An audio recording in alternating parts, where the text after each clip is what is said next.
আল্লাহ সুবহানাহু ওয়া তাআলা বলেছেন, এটাই আমার সরল পথ, ফাত্তাবিউ, তোমরা এর উপরে চলতে থাকো। তার মানে আল্লাহ আমাদেরকে যেই পথখানা দিয়েছেন এর উপরে আমাদেরকে চলতে হবে। কোরআন এবং হাদিস এই রাস্তা আল্লাহ আমাদেরকে দিয়েছেন, একে আমাদেরকে মেনে চলতে হবে। কেউ যদি অন্যান্য রাস্তায় চলে যায়, ওয়ালা তাত্তাবিউস সুবুলা ফাতাফাররাকা বিকুম আন সাবিলি, আল্লাহ বলেছেন যদি কেউ আমার এই সরল রাস্তা থেকে যদি অন্য পথে চলে যায়, তাহলে ফাতাফাররাকা বিকুম আন সাবিলি, তবে তারা যেন আমার রাস্তা থেকে যেন বিচ্ছিন্ন হয়ে যাবে, বাদ হয়ে যাবে। এবার আমার বলা বাহুল্য কথা এতটুকু, যারা সরল পথ আল্লাহ যা দিয়েছেন এর উপরে যদি আমল করে তবে জান্নাতে যেতে পারবে, নচেৎ যারা শয়তানের পদঙ্গ করবে তাদেরকে জাহান্নামে যেতে হবে। কেননা এর প্রমাণ আল্লাহ বলেছেন সূরা ইয়াসিনের 59, 61, 62 নম্বর আয়াত। আল্লাহ বলেছেন, ওয়ামতাজুল ইয়াউমা আইয়ুহাল মুজরিমুন, কাল কিয়ামতের ময়দানে আল্লাহ সুবহানাহু ওয়া তাআলা মুজরিমদেরকে আলাদা করে দিবেন, কাফেরদেরকে বেঈমানদেরকে আল্লাহ আলাদা করে দিবেন। বেঈমানদেরকে কিয়ামতের ময়দানে আল্লাহ বলবেন, আলাম আহাদ ইলাইকুম ইয়া বানি আদমা, হে বানি আদমের দল, আল্লাহ তা'বুদুশ শাইতান, আমি কি তোমাদের বলি নাই তোমরা শয়তানের পদঙ্গ করবে না? শয়তান তোমাদের প্রকাশ্য দুশমন। আল্লাহ তখন বলবেন, ওয়া আনি'বুদুনি হাযা সিরাতুম মুস্তাকিম, আমি কি তোমাদের বলিনি তোমরা একমাত্র আমার ইবাদত করবে, আমার ইবাদত করবে?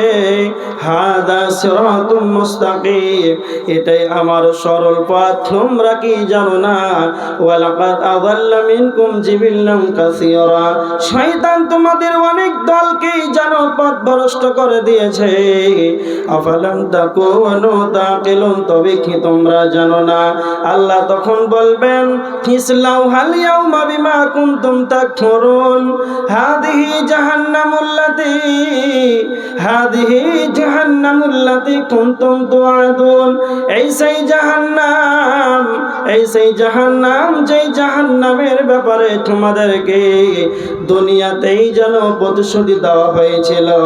ইসলাউহাল ইয়াউমা বিমা কুনতুম তাকফুরুন, তোমাদের অবিশ্বাস করার কারণে, আল্লাহকে না মানার কারণে, কুফরি করার কারণে তোমরা আজ জাহান্নামে প্রবেশ করো। জাহান্নামে মানুষই যাবে, তবে কেন যাবে? যাদের বিবেক আছে, চেতনা আছে, জ্ঞান আছে, আল্লাহ রাস্তা দিয়েছেন, আল্লাহ দুইখানা পথ দিয়েছেন, বিবেক দিয়েছেন, মানে তোমরা ভেবে নাও কোনটা ভালো কোনটা মন্দ। এরপরে যদি আমার পথকে খুঁজে বের করতে না পারো, ইম্মা শাকিরা ওয়া ইম্মা কাফুরা, যদি খালে তোমরা শুকরিয়া আদায় করো না কুফরি করবে, এটা তোমাদের ব্যাপার।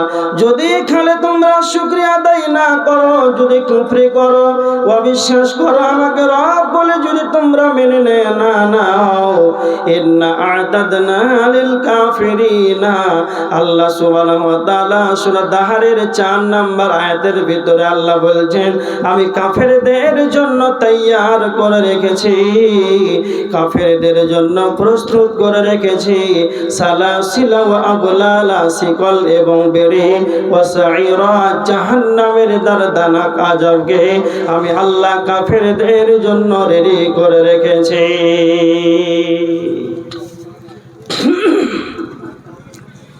আচ্ছা দেখেন, যাদের বিবেক আছে, জ্ঞান আছে, চেতনা আছে, পৃথিবীর সব বুঝেছে কেমন করে সাংসারিক জীবন, পারিবারিক জীবন, সন্তানদেরকে কিভাবে মানুষ করতে হবে, কিভাবে ইনকাম করতে হবে, বাড়ি কিভাবে চালাতে হবে, জমির ক্ষেত কি করে করতে হবে, চাষবাস, ইনকাম, বাড়ি গাড়ি সব তার বিবেকে ঠিক আছে।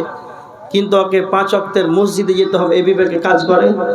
সবার করে না। সব কিছু বুঝেছে কিন্তু আল্লাহকে চিনতে পারেনি।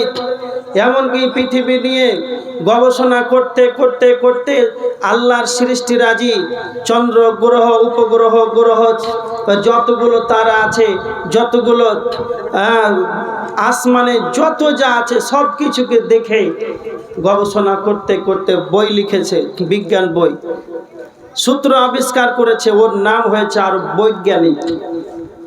জমিনকে নিয়ে মাটিকে নিয়ে গবেষণা করতে করতে সে এমন বই লিখেছে, ভূগোল বই বানিয়ে ফেললো।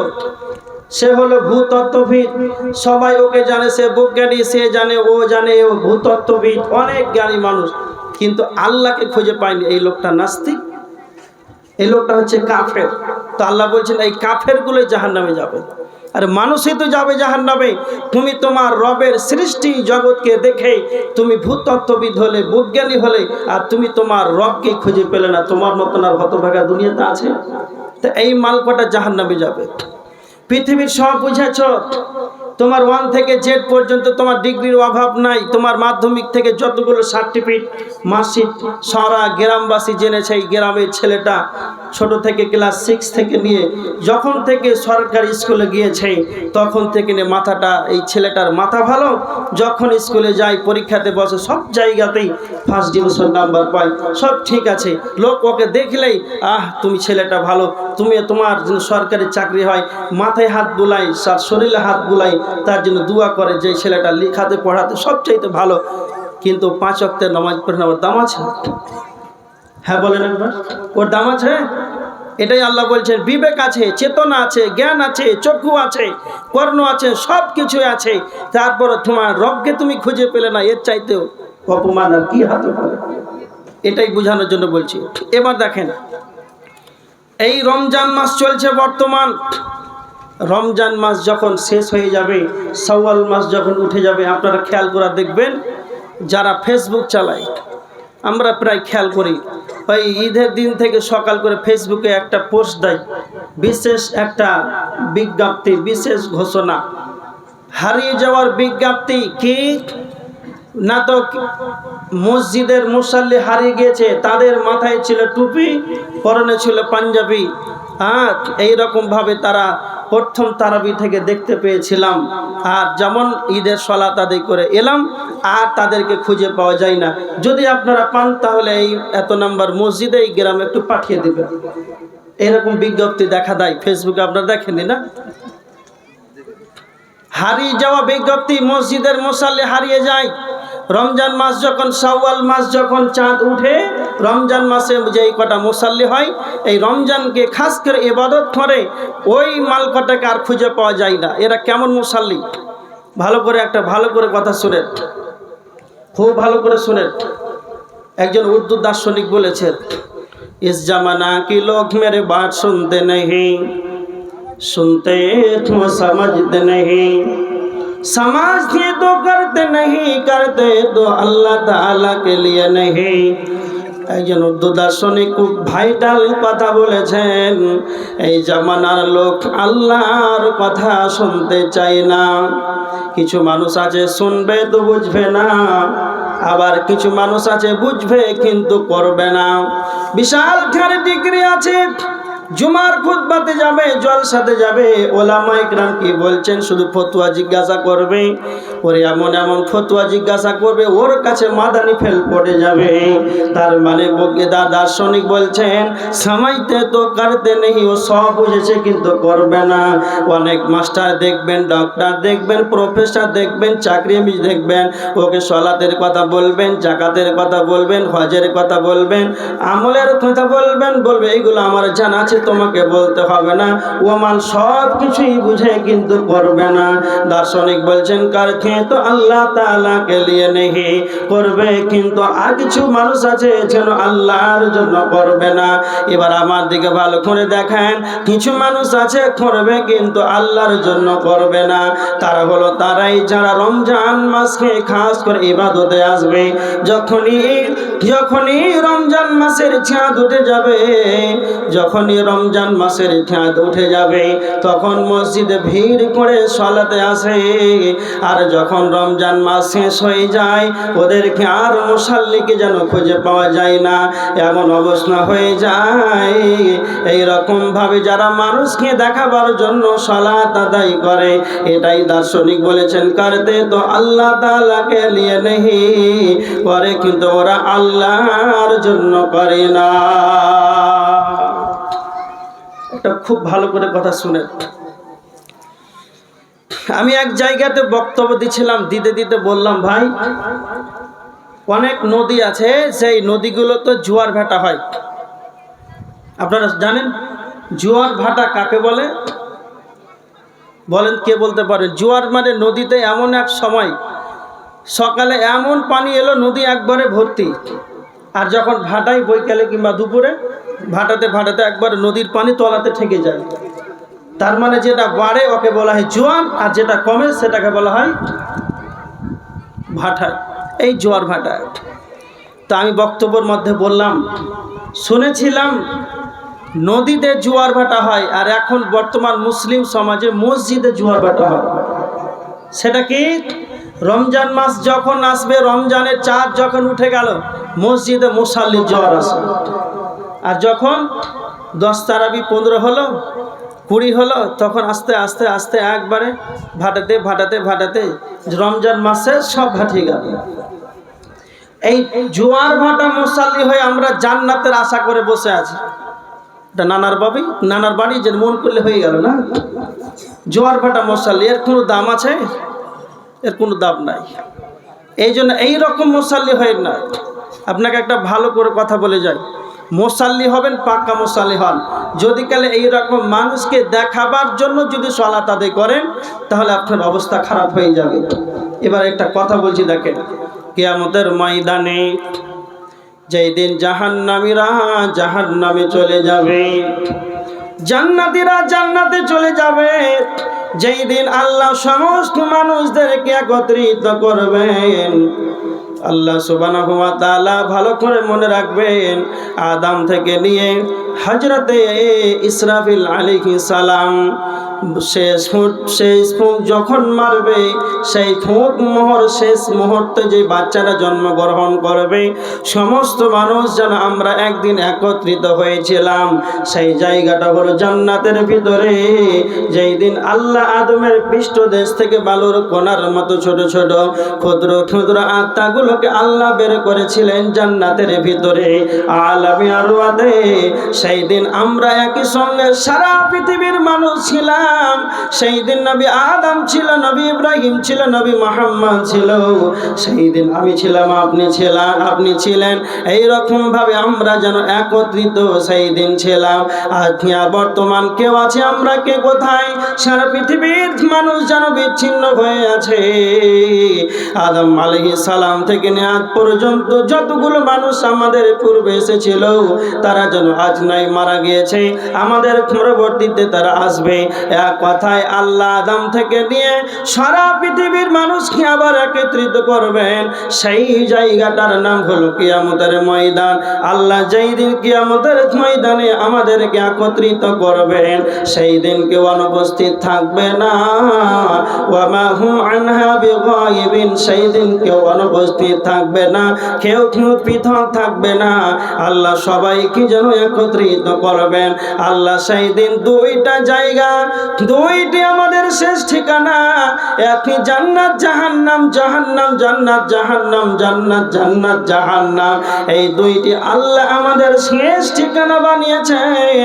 মানুষদেরকে দুইটি দলে বিভক্ত করে দেওয়া হবে, জান্নাতি হবে, জাহান্নামী হবে। কিয়ামতের ময়দানে সেই দিন জান্নাতি হবে, তাদেরকে জান্নাতে দিয়ে দেওয়া হবে। যারা জাহান্নামী হবে, তাদেরকে জাহান্নামে দিয়ে দেওয়া হবে।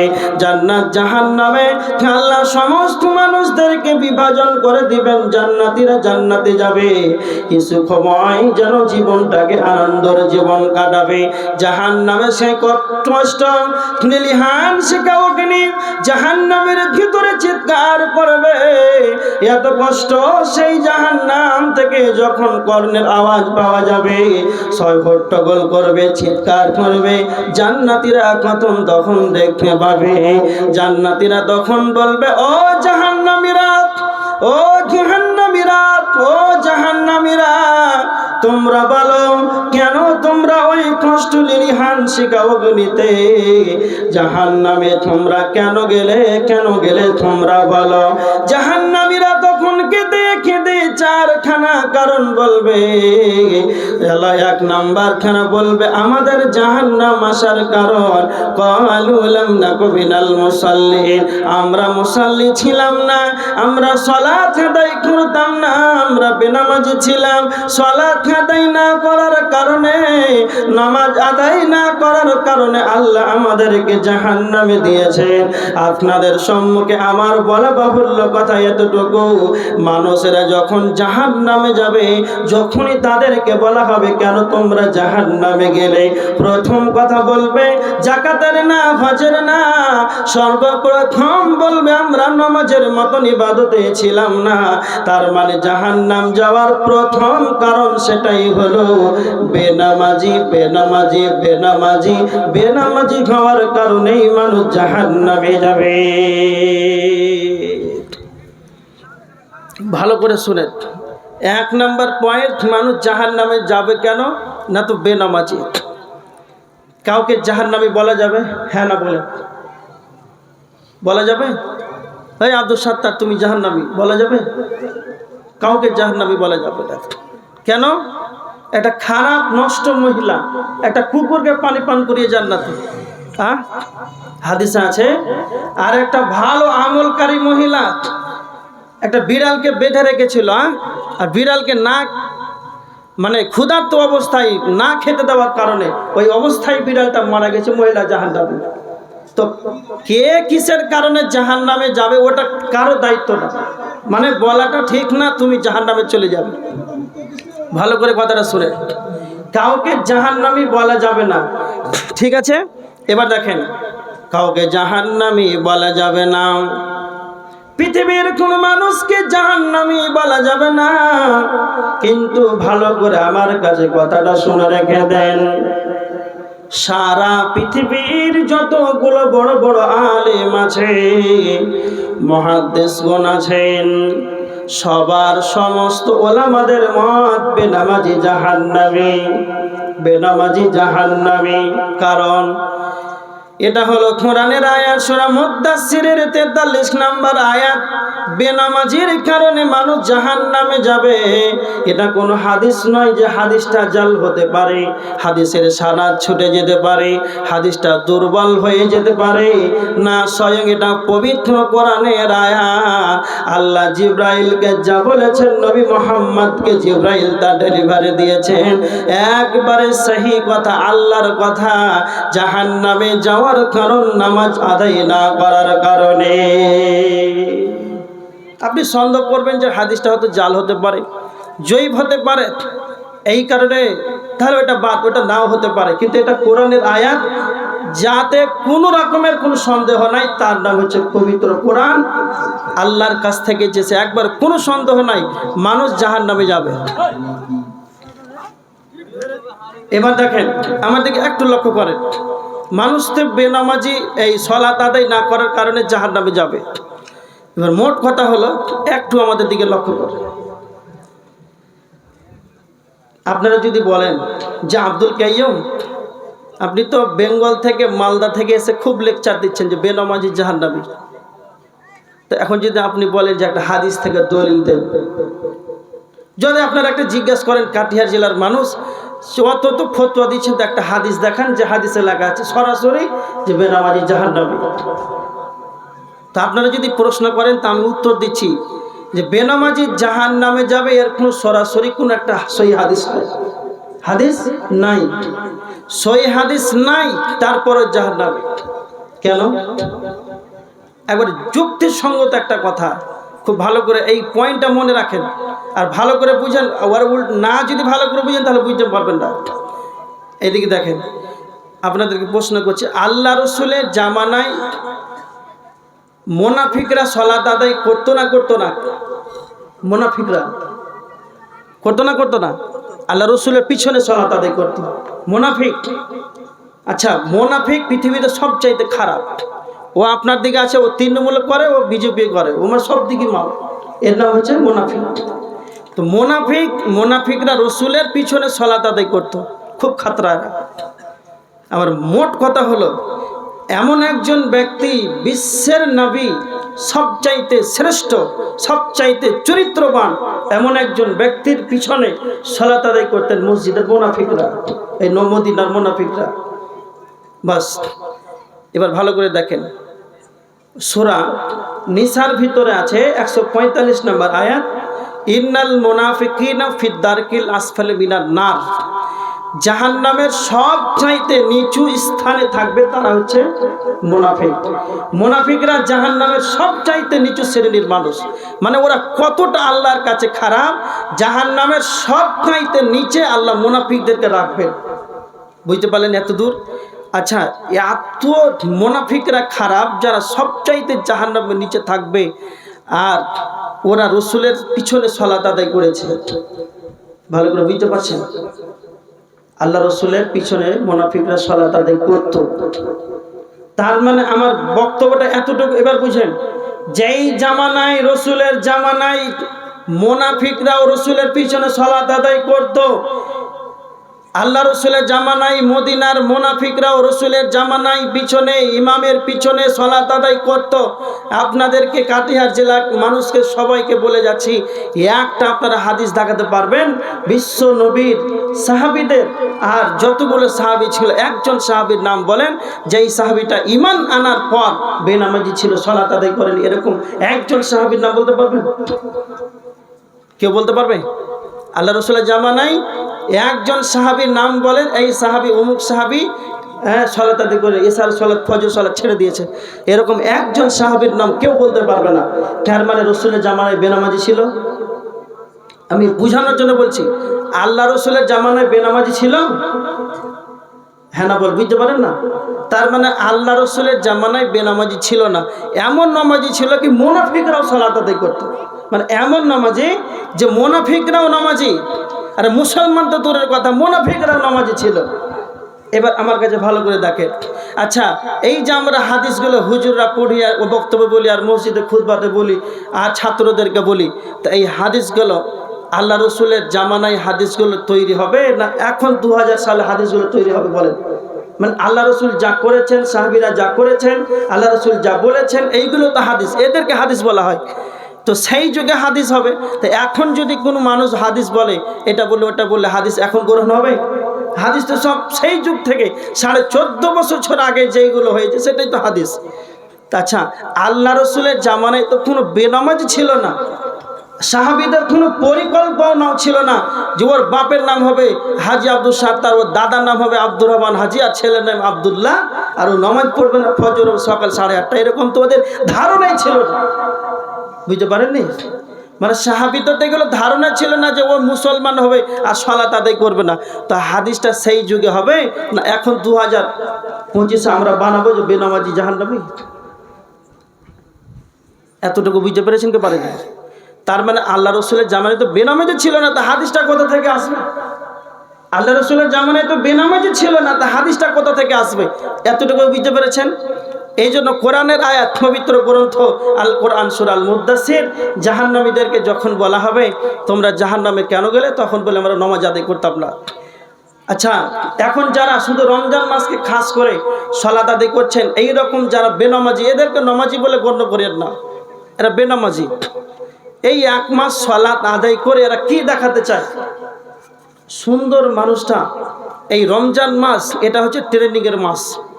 আপনি আল্লাহকে বলতে পারবেন না, আল্লাহ আমার পায়ে ব্যথা ছিল, ব্যবসা বেশি ছিল, দোকানপাট বেশি ছিল, চাকরিজীবী ছিলাম, এরা বলতে পারবেন না। কেন? আপনাকে একটা কথা বলছি, এই রমজান মাস হচ্ছে একটা ট্রেনিংয়ের মাস। আল্লাহকে যদি আপনি বলেন, কিয়ামতের দিন আল্লাহ যদি আপনাকে বলে আব্দুল সাত্তার তুমি সালাত আদায় করোনি কেন, তা আপনি বলছেন যে আমি এই শাটার লাগাতে দোকানটা সামটাতে করতে 1টা 12টা বেজে যেত, 2টা, তা আমি কখন সালাত আদায় করবো? একটু খাবার খেয়ে একটু গোড় পিটতাম চকিতে, এই ঘুমাতে ঘুমাতে আসর পার হয়ে যেত। মাগরিবের সময় এত ভিড় দোকানে হলো না, এসার সময় হিসাব করতে, আর ফজর গেলাম ঘুমাতে, এইভাবে আল্লাহকে হিসাব দিলে হবে? আচ্ছা, এইটা যখন দিলেন আপনি, এবার আল্লাহ আপনাকে বলবে, এটা হাদিস কোরআন বলি না, আপনাকে যুক্তিসম্মত বোঝানোর জন্য বলছি। আল্লাহকে আপনি কি করে বাহানা দিবেন? এই রমজান মাসে আচ্ছা মানুষ তারাবির সালাত আদায় করে না? করে না? করে। প্রথমে যখন মসজিদ ঢুকলেন তখন কয় রাকাত সালাত আদায় করে? তাহিয়াতুল মসজিদ, ইদা দাখাল আহাদুল মসজিদ ফালা ইয়াজলিস হাত্তা ইউসাল্লা রাকাতাইন, মসজিদে ঢোকা মাত্রই 2 রাকাত সুন্নাত, এটা হাদিস বুখারীতে আছে। তার মানে আপনি ঢুকেই 2 রাকাত সালাত আদায় করলেন আর সুন্নাত পড়লেন, 2 রাকাতই ধরেন। ফরজ নামাজ 4 রাকাত, ভালো করে হিসাব করেন। ফরজ নামাজ এশারের 4 রাকাত আর এদিকে 2, কত হলো? হিসাব করেন একজন, কত হলো? 6। আচ্ছা, এই এশার সালাত আদায় করার পর আবার 2 রাকাত সালাত আদায় করলেন, কত হলো? এটা সুন্নাত, কত হলো? 8। তারাবি কত রাকাত? 8 8 16। আর বেতন কত হলো? কত হলো? 19 হয়ে গেল। আর 1 রাকাত যদি বেতন ধরেন তো কত হলো? 17। আচ্ছা, আপনি একবারে এক উজুতে, ভালো করে কথাটা বুঝেন, আপনি এক উজুতে 17 19 রাকাত সালাত আদায় করলেন, এক উজুতে 1 ঘন্টার ভিতরে। করেছি না করিনি আমরা সবাই? ঠিক আছে, ভালো করে কথাটা বুঝেন, একজন বেঈমানি করবেন না কথার সঙ্গে। এক উজুতে 1 ঘন্টাতে আমরা এই ইমামের পিছনে 1 ঘন্টায় 18 19 20 রাকাত সালাত আদায় করলাম। আচ্ছা বলেন তো, 24 ঘন্টায় ফজর থেকে নিয়ে এশা পর্যন্ত কয় ওয়াক্তের সালাত কে বলতে পারবে? 5। এই 5 ওয়াক্তের সালাত কত রাকাত? কত? 17। আর আপনি 1 ঘন্টায় কত পড়েছেন? 19। 17 19 যাই ধরেন, তাহলে 1 ঘন্টায় 1 ওয়াক্তে 1 উজুতে আপনি 19 রাকাত পড়লেন। আর এই 24 ঘন্টায় 5 ওয়াক্ত হলো না? আল্লাহকে যদি বলেন দোকানে আর চকিতে আর খাটে আর খুরাতে, তাহলে এখন যদি আল্লাহ বলে ও কেমন করে করেছিলি রোজাতে 1 ঘন্টাতে 17 19? হিসাবটা বুঝতে পারছেন না? পারেন না? এবার আপনি কি করবেন বলেন? আল্লাহ যদি আপনাকে এই রকম ভাবে প্রশ্ন করে, বান্দা তুমি তো খুব চকি আর খাটের হিসাব করছো আর দোকান আর শাটার, তো তুমি তো তোমার এই রমজান মাসে আমি তো তোমাকে দিয়ে করিয়েছি, এই রমজানে তোমাকে দিয়েই তো আমি 19 রাকাতে 1 ঘন্টা আদায় করে নিয়েছি, আবার 24 ঘন্টাতে তুমি 17 রাকাত পারোনি, তো তোমাকে কোন জাহান্নামে দেবো? চলো। এই জন্য আল্লাহ বলছেন ক্বালু লাম নাকু মিনাল মুসাল্লিন, জাহান্নামের প্রথম কারণ জাহান্নামে যাবে কেন? বেনামাজি। অত খাতরা, এমনি হিসাব করে অনর্থ খেয়ে দে পায়খানা লোড করে দুনিয়া করলে হবে? একটু তো ভাববেন যে হিসাবটা কি দিবেন, একটু তো ভাববেন। এই জন্য এই রমজান মাসটাকে অনেক মুফাসসিরগণ ট্রেনিং এর মাস বলেছে। তোমার মতন মানুষ এই ফজরের সালাতে, আমরা প্রত্যেকেই রমজান মাসে জমাতে সালাত আদায় করি না? করি না? সবাই করি। এই কয়েকদিনকার ঘটনা বলছি। মাগরিবের সালাত আদায় করতে এসেছে, তো মসজিদ অনেক বড় মসজিদ, অনেক সমাজের, তো একটা লোক দূর থেকে নামাজ পড়তে আসে, তো ইমাম সাহেবকে বলছে যে আমি অত দূর থেকে আসি, তো আমার জমা ছুটে যাচ্ছে, তো মাগরিবের সালাতটা 20 মিনিট পরে করেন কিংবা 15 মিনিট পর। তো ইমাম সাহেবকে বলছে যে এই মাগরিবের সালাত তুমি রোজাতে আদায় করতে আসছো, বলছো যে 20 মিনিট লেটে করেন, আবার রোজ জমা ছুটে যাচ্ছে। তো বাপ, তুমি রমজান মাসের পরে মাগরিবের সালাত ঈশা থেকে মাগরিব পর্যন্ত সবই ফাঁকা, এখানে তো কোনো খাওয়া দাওয়ার ব্যাপার নেই, তুমি কয়দিন জমাতে আদায় করেছো? একদিনকার কথা বলো। আর মুখটা আর সোজা থাকলো না, ব্যাক করে চলে গেল। এই হচ্ছে মুসাল্লি। ও জানে যে আমি সিয়াম পালন করেছি, মানে ইফতার করলে মাগরিব পড়তে হবে, নাহলে সিয়াম লাগবে না। বুঝতে পারেননি? ওর মাথায় এটাই ঢুকেছে যে সিয়াম থাকলে ইফতার করার পরে মাগরিব পড়তেই হবে, আর সাহারি খেলে ফজর পড়তে হবে, নাহলে রোজা লাগবে না। তারপরে আসর জোহর মাগরিব তখন দেখা যাওয়া হবে।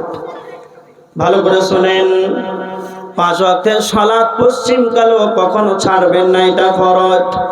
সুন্নাত নফল এগুলো বাদ দেন, করবেন, কিন্তু আগে 5 ওয়াক্তের ফরজ নামাজকে একবারে আপনি প্র্যাকটিক্যালে যেন আপনাকে আদায় করতে হবে। এই 5 ওয়াক্তের সালাতের যদি হিসাব না দিতে পারি, তাহলে জাহান্নাম ছাড়া কোনো গতি হবে না। এবার আমার দিকে দেখেন, আল্লাহ সুবহানাহু ওয়া তাআলা বলেছেন জাহান্নাম যাওয়ার 2 নম্বর কারণ তারা বলবে ওয়ালাম নাকুনু তুইমুল মিসকিন, আমরা মিসকিনদেরকে খাবার দিতাম না, মিসকিনদেরকে খাবার দিতাম না। মিসকিন কাকে বলা হয়? ফকির কাকে বলা হয়? মিসকিন কাকে বলা হয়? মিসকিন তারাই, ফকির তারাই। ফকির কাকে বলা হয়? যারা মানুষের কাছে হাতটাকে বাড়িয়ে দেয়, যারা মানুষের কাছে চেয়ে চেয়ে বাড়ায়, তাদেরকে ভিখারি বলা হয়, তাদেরকেই যেন ফকির বলা হয়। মিসকিন কাকে বলা হয়?